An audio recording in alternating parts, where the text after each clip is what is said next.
Mano Ezali, je suis de la génération égalité. Levez-vous pour défendre le droit des femmes.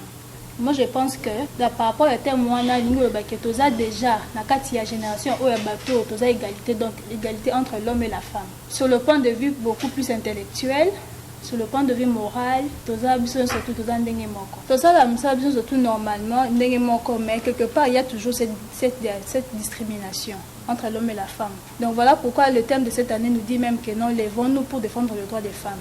Parce que l'été possible, c'est déjà possibilité ou on a que non, il y a que génération et égalité. Si quand on nous, biso basi to téléma, to y baba droit na biso pour qu'il n'y ait pas cette inégalité. Comme conseil, je peux donner à ma maman, ils que to téléma.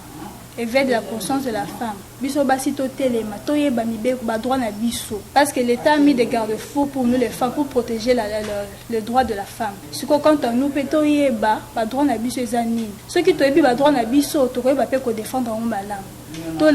Pour ce mois de la femme, bientôt le 8 to fêter que le 8 mars est exception 1 plus par rapport il y a telle année passée na telle année to exception 1 plus to fêter parce que to za basi to la tima puta to fêter non to la sa conscience biso pour que to défendre ba droit na biso ba jeune femme, même les femmes mariées, il faut tout élément parce que la misala ezaka mobilité donc musalo mobala ko sala biso pe basi.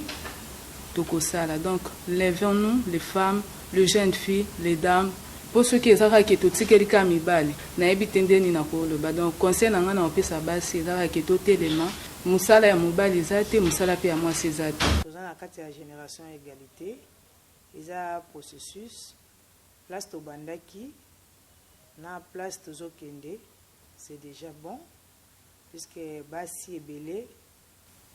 Maintenant là bayebi ba droit na bango et puis basi mingi place mibali bazali na musala ba kompe ko sala puisque bitumba toza nango eza bitumba ya liputa te to pantalon na mibali te puisque l'homme reste le chef de la famille et bitumba toza nango eza bitumba ya mutu na niveau ya intellectualisme.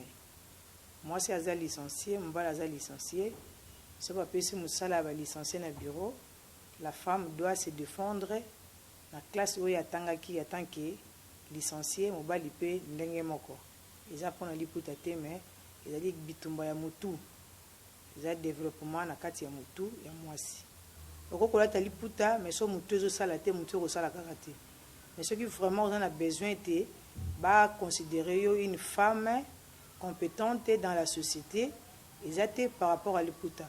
Toko kolata liputa lelo lobi to kolata Égypte lobi to kolata tenue mususu mais la moi si na biso etikala na mutu puisque moi si nde azali mutu ya développement nde Bible baka celui qui trouve une bonne femme trouve le bonheur.